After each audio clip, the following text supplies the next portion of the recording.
Dear students, आज हम over voltage, over potential या अधि वोल्टता के बारे में पढ़ेंगे। हमने प्रीवियस लेक्चर में देखा था कि पोलराइजेशन या पोलराइज पोटेंशियल क्या होता है। तो जो फिनोमिनन ऑफ ओवर वोल्टेज है वो भी एक पोलराइजेशन पोटेंशियल है, जो कि किसी भी इलेक्ट्रोड की सरफेस पर होने वाले इलेक्ट्रोकेमिकल प्रोसेस से संबंधित होता है। इसके अंदर अगर हम देखें तो ये अगर इलेक्ट्रोलाइसिस की प्रोसेस हो रही हो और इलेक्ट्रोलाइसिस की प्रोसेस के अंदर भी कोई एक प्रोडक्ट अगर गैस हो, तो उस स्थिति के अंदर गैसीय अवस्था के अंदर होने पर ये फिनोमेनन जो है बहुत इम्पॉर्टेंट हो जाता है और तब इसकी थोड़ी वैल्यू भी जो है वो ज़्यादा पाई जाती है। जैसा कि हमने पहले भी देखा था कि जब भी हम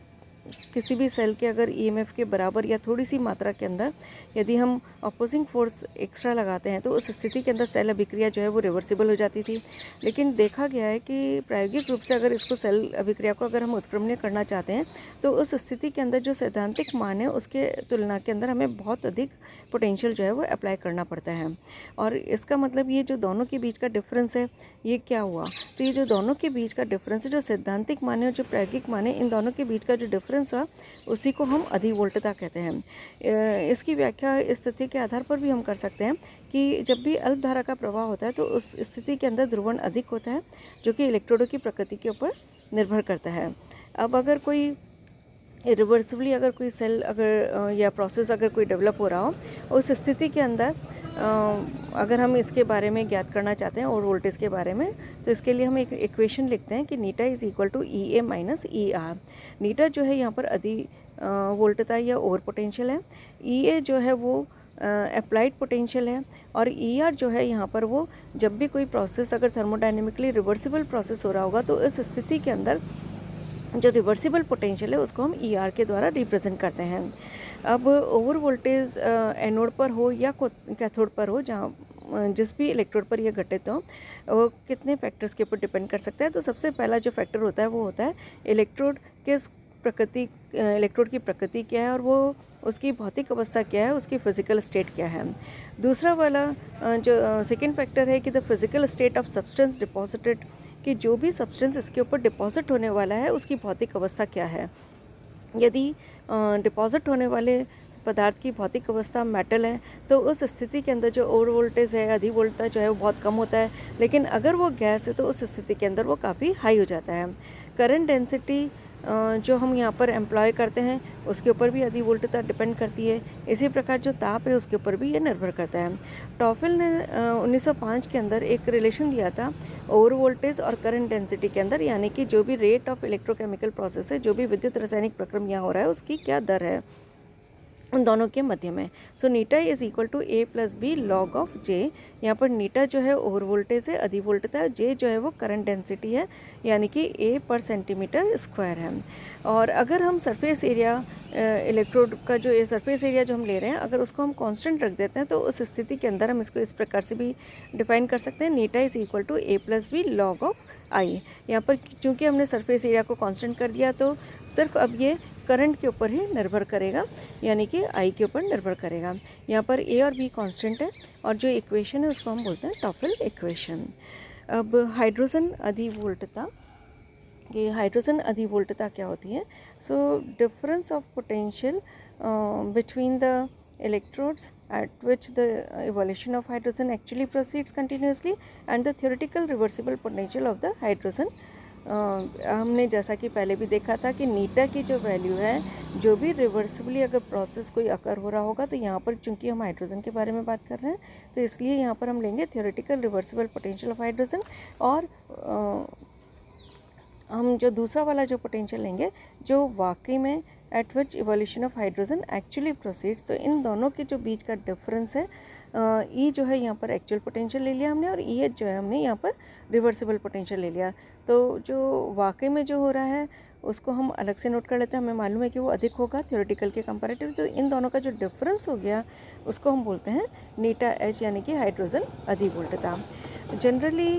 ये एक्सेप्ट किया गया है कि जो स्लो एस्टेब्लिशमेंट ऑफ इक्विलिब्रियम है होता है इलेक्ट्रोड के ऊपर, वो रिस्पॉन्सिबल होता है ओवर वोल्टेज के बारे में, कि जो साम्य अवस्था जो इलेक्ट्रोड के ऊपर आती है अगर वो बहुत धीरे धीरे एस्टेब्लिश होती है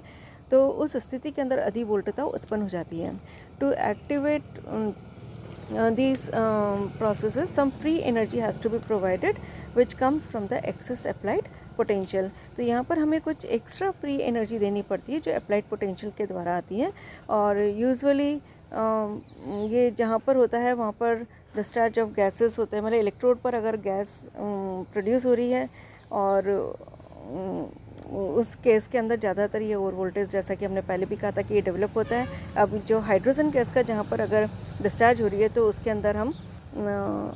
अधि वोल्टता को स्टडी करते हैं, उसके अंदर हम डिफरेंट स्टेप्स जो हैं उनको हम ध्यान में रखते हैं। तो कि क्या क्या स्टेप्स हो सकते हैं। पहला ये है कि डिफ्यूज़न ऑफ हाइड्रोनियम आयन, कि हाइड्रोनियम आयन जो है वो इलेक्ट्रोड की सरफेस के ऊपर जाकर डिफ्यूज़ होगा, और फिर जो हाइड्रोनियम आयन है उसका डिहाइड्रेशन हो जाएगा in water and hydrogen ion, और फिर जो हाइड्रोजन आयन है वो इलेक्ट्रॉन को एक्सेप्ट करेंगे इलेक्ट्रोड पर जाकर और H एटम बना लेंगे। ये जो हाइड्रोजन एटम है जो भी मेटल होगी उसके द्वारा एड्जॉर्ब हो जाएगा सरफेस के ऊपर, और जब सरफेस पर हाइड्रोजन एटम एड्जॉर्ब हो जाएंगे तो ये मॉलिक्यूल कंबाइन करके मॉलिक्यूल बना लेंगे, और फिर ये जो मॉलिक्यूलर हाइड्रोजन है ये कैथोड के ऊपर जाके रिलीज़ हो जाएगी, मतलब कि ये यहाँ पर गैस जो है वो मुक्त होगी। अब इनमें से किसी भी एक प्रोसेस के अंदर अगर उसकी अगर रेट कम हो जाती है तो उस स्थिति के अंदर कैथोड का जो पोटेंशियल है वो इंक्रीज़ हो जाएगा। और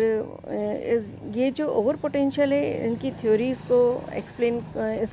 इसके कंसेप्ट को एक्सप्लेन करने के लिए बहुत सारी थ्योरीज़ दी गई, और उसके अंदर ये अलग अलग थ्योरीज़ के अंदर अलग अलग स्टेप जो है उनको स्लो वन माना गया। जैसे अकॉर्डिंग टू अगर हम नर्न्स लेते हैं तो एड्जॉर्प्शन का फिनोमेनन जो है adsorption of hydrogen on metal surface, वो फिनोमेनन स्लोएस्ट माना गया। स्मिथ ने माना कि जो प्रोसेस ऑफ आयन डिस्चार्ज है ये कंपैरेटिवली स्लो होता है। ले ब्लैंक के अकॉर्डिंगली जो डिहाइड्रेशन की प्रोसेस है वो स्लो होती है, तो वो इस प्रोसेस की रिटार्डेशन के लिए रिस्पॉन्सिबल है। लेकिन जो सबसे एक्सेप्टेबल जो थ्योरी थी वो टॉफल ने दी, और टॉफल ने ये कहा कि जो हाइड्रोजन एटम का जो मॉलिक्यूल के अंदर फॉर्मेशन है H + H is equal to जो H2 जिस स्टेप के अंदर बनता है वो कंपैरेटिवली स्लो होता है। तो यहाँ पर जो है इस प्रोसेस के अंदर इलेक्ट्रोलाइसिस के अंदर जो कंसंट्रेशन है एटॉमिक हाइड्रोजन की वो सरफेस पे इंक्रीज़ हो जाती है हाइड्रोजन मॉलिक्यूल जो बनते हैं उसकी इक्विलिब्रियम सांद्रता की तुलना में। यानी कि जो H + H is equal to H2 है, यहाँ पर जो H2 की सांद्रता है उसकी सांद्रता कंपैरेटिवली कम होती है एज़ कम्पेयर टू H जो कि इलेक्ट्रोड के ऊपर इकट्ठे हो जाते हैं। तो उस स्थिति के अंदर जो है ये डिस्प्लेसमेंट जो है इलेक्ट्रोड पोटेंशियल का वो अपोजिट डायरेक्शन में हो जाता है और अधि वोल्टता उत्पन्न हो जाती है। अब इसमें क्या क्या फैक्टर्स हो सकते हैं जो ओवर वोल्टेज को इफ़ेक्ट कर सकते हैं। So nature and physical state of electrode metal का जो भी प्रकृति है, जो उसकी भौतिक अवस्था है, नेचर ऑफ सब्सटेंस डिपॉजिटेड, जिस प्रकार का सब्सटेंस यहाँ पर डिपॉजिट हुआ है उसकी क्या नेचर है, उसकी क्या प्रकृति है, current density, current per unit area of the electrode, फिर rate of stirring of electrolyte, जो इलेक्ट्रोलाइट हमने लिया है उसकी विलोडन की दर क्या है, फिर प्रेजेंस ऑफ इनहिबिटर, वहाँ पर कोई अगर इनहिबिटर अगर संदमक अगर वहाँ पर प्रेजेंट है तो उस स्थिति के अंदर भी। और इसी प्रकार हम हाइड्रोजन ओवर वोल्टेज जो है उसकी 2NH2SO4 के अंदर रूम टेम्परेचर पर अधि वोल्टता की वैल्यू अलग अलग इलेक्ट्रोड पर देख सकते हैं। जैसे कि अगर प्लेटिनम है, प्लेटिनाइज इलेक्ट्रोड है तो इसकी वैल्यू 0 हो जाएगी, अगर प्लेटिनम स्मूथ है तो इसकी वैल्यू 0.09 रहेगी। इसी प्रकार अगर